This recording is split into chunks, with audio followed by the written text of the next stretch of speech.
नमस्कार, आप देखना शुरू कर चुके हैं कैपिटल टीवी बिहार और मैं आपके साथ सरोज सिंह। रंगमंच है ये सियासत का, तमाशा यहाँ खूब होना है। रंगमंच है ये सियासत का, तमाशा यहाँ खूब होना है। रोते हुए को हंसना है और हंसने वालों को यहाँ खूब रोना है।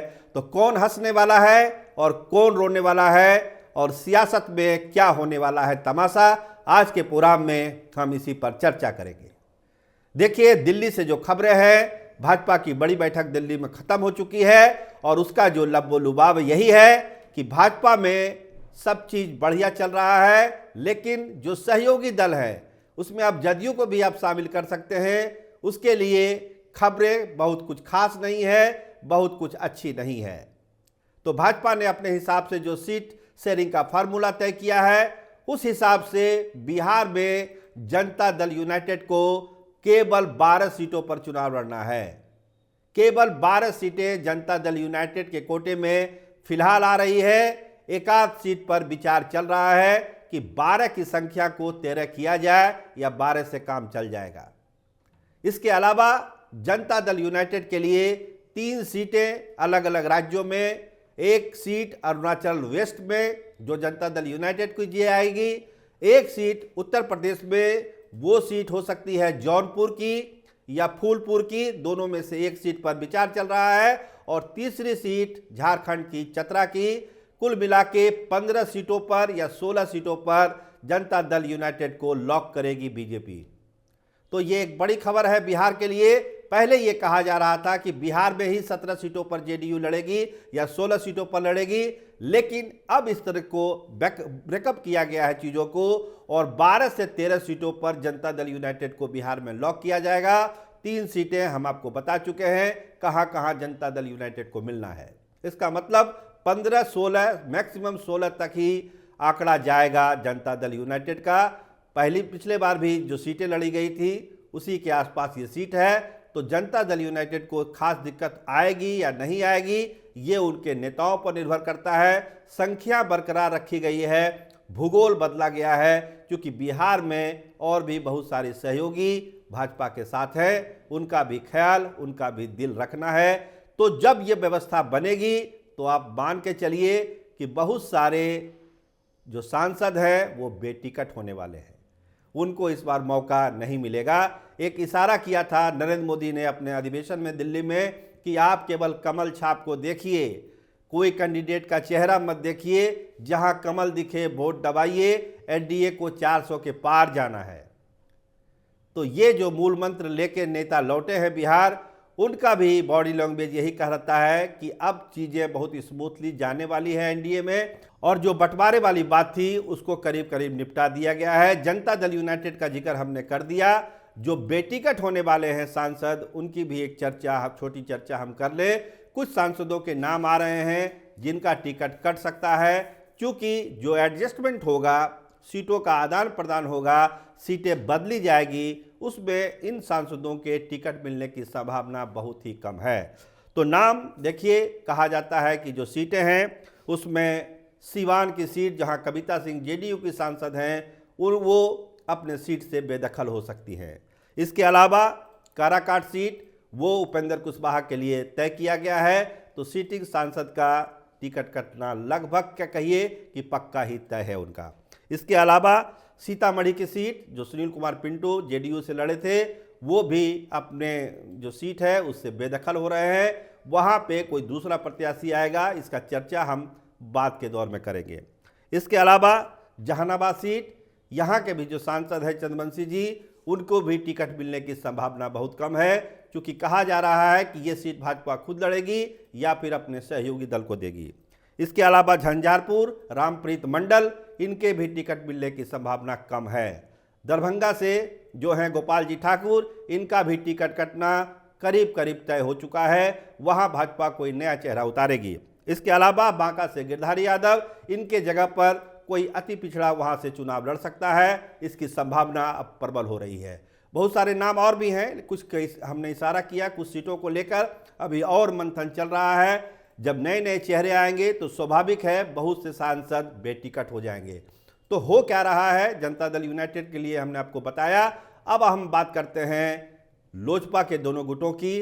तो मोटे तौर पर यह तय कर दिया गया कि जो पिछली बार की व्यवस्था थी 6 सीट और 1 सांसद का पद, वही व्यवस्था इस बार भी होगी और चाचा और भतीजा में इसी आधार पर बंटवारा होगा।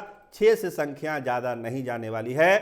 कुछ जो ऐसे प्रत्याशी हैं जिनको भाजपा अपने सिंबल पर चुनाव लड़ाना चाहती है तो उनका एडजस्टमेंट उधर हो सकता है, लेकिन दोनों चाचा और भतीजा के बीच 6 सीट ही दी जाएगी। राज्यसभा की जो खाली सीट होगी कभी बिहार से, वो सीट में एलजेपी को प्राथमिकता दी जाएगी। भाजपा की पूरी कोशिश है कि दोनों चाचा भतीजा को अब एक कर दिया जाए। अब बहुत सारा झगड़ा झंझट हो चुका है, अब उनको दोनों को मिलाया जाए चाचा भतीजा को, और 6 सीटों पर जैसे पहली व्यवस्था थी दी गई थी उसी के आधार पर बंटवारा इस बार भी कर दिया जाए और इस पर करीब करीब अंतिम मोहर लग चुकी है। उसी तरह उपेंद्र कुशवाहा को जिस तरह से 3 सीटें दी गई थी पिछले अलायंस में, इस बार भी उसी आधार पर उपेंद्र कुशवाहा ने 3 सीटों की डिमांड की थी। 2 पर बात बनती आ रही है, लेकिन तीसरे सीट पर भी विचार चल रहा है कि उनको तीसरी सीट भी दी जाए। सीट कौन कौन सी हो सकती है तो हम आपको बताएं। काराकाट सीट तो है ही, इसके अलावा उजियारपुर, सीतामढ़ी और जहानाबाद। अगर सीतामढ़ी की सीट नहीं मिलती है तो उजियारपुर की सीट दिया जाएगा। जो नया दल बना है राष्ट्रीय लोक मोर्चा उपेंद्र जी का, वो मिल सकता है। हालांकि जो सीतामढ़ी सीट के लिए है कि वो सीट दी जाए और वहाँ से वो अपने प्रत्याशी उतारेंगे। अगर नहीं संभव है तो फिर उजियारपुर पर दाव लगाया जाएगा और एक है जहानाबाद के लिए भी सीट की मांग की जा रही है। रणविजय जी हैं, उनके लिए ये सीट मांगी जा रही है, लेकिन अगर वो तब होगा जब 3 सीटें उनको दी जाएगी। फिलहाल 2 सीटों पर सहमति है, काराकाट मिलना ही मिलना है। सीतामढ़ी और उजियारपुर में 1 सीट उनकी पार्टी को दिया जाएगा। अगर तीसरे सीट की बात होगी तभी कोई चर्चा जहानाबाद की होगी या फिर किसी दूसरे सीट की होगी, लेकिन फिलहाल 2 सीटों पर ही बात बनी है। वही हाल जीतन राम मांझी की पार्टी का भी है। गया सीट उनको दी जा रही है, एक और सीट पर अंतिम मोहर लग गई है। उस पर खुलासा भी जल्द हो जाएगा कि दूसरी सीट उनको कौन दी गई है। इसके अलावा जीतन राम मांझी के लिए बहुत सारी सम्मानजनक जो पद होते हैं उनकी भी व्यवस्था आगे आने वाले दिनों में एनडीए करने जा रही है। इसका ठोस आश्वासन जीतन राम मांझी को दिया गया है। मतलब साफ है कि भाजपा ने अपने तरफ से क्लियर कर दिया कि किसको कितनी सीटें लड़नी है। इसका मतलब है कि 17 सीटें बीजेपी बिहार में खुद अपने बलबूते लड़ने वाली है और बाकी सीटें को जिक्र हम कर चुके। 12 सीट जेडीयू लड़ेगी, बाकी जो सहयोगी दल है उसकी भी हम चर्चा आपको कर चुके हैं। इसमें 1-2 सीट आगे पीछे की संभावना बनी हुई है, वो अंतिम स्टेज तक बनी रहेगी। इसके लिए बहुत सोचने की जरूरत नहीं है, लेकिन एक 90% 95% जो है खाका एनडीए ने अपना तैयार कर लिया है। देखिए, एक इसमें और दिलचस्प चीज़ हम जोड़ने जा रहे हैं, देवेश चंद्र ठाकुर का नाम। खुद नीतीश कुमार ने कहा था कि सीतामढ़ी से देवेश चंद्र ठाकुर को हमने अपना प्रत्याशी बनाया है।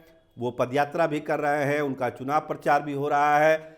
बहुत लोग विरोध भी कर रहे थे जब आरजेडी के साथ थे, अर्जुन राय वगैरह लोग उनका विरोध कर रहे थे।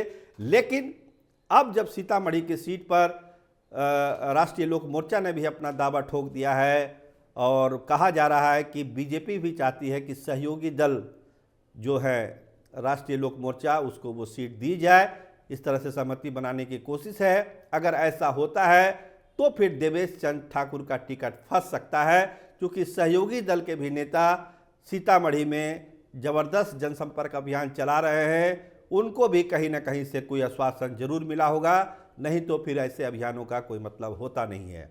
तो देखिए क्या होता है। देवेश चंद्र ठाकुर चूँकि उस इलाके में घूम रहे हैं, अब तो चूंकि वो जनता दल यूनाइटेड की ही सीट है तो देवेश चंद्र ठाकुर के लिए रास्ता और भी आसान हो गया था। लेकिन ये सहयोगी दलों का जो पेच आया है, इससे कहीं ना कहीं ये एक शक जरूर पैदा होता है कि क्या कहीं उनका टिकट फंस तो नहीं जाएगा। इस पर चर्चा है, बहस है, सीतामढ़ी में भी इस पर गहन बहस चल रही है। देखिए क्या होता है। लेकिन फिलहाल जितना रास्ता आसान दिख रहा था देवेश चंद्र ठाकुर का, वो रास्ता अब उतना आसान दिख नहीं रहा है। तो अब बात कर लेते हैं लवली आनंद की कि लवली आनंद कहां से चुनाव लड़ने वाली है। देखिए चर्चा है 2 सीट का ऑप्शन आनंद मोहन ने दिया है, शिवहर का और औरंगाबाद का। तो शिवहर में तो पेच फंसा हुआ है, क्योंकि वो बीजेपी की भी सीट है, औरंगाबाद भी वैसी जीती हुई सीट है, लेकिन शिवहर की सीट को लेकर कहा जा रहा है कि बीजेपी किसी भी कीमत पर वो सीट नहीं छोड़ेगी। जेडीयू का कितना भी दबाव हो वो बीजेपी भी लड़ेगी।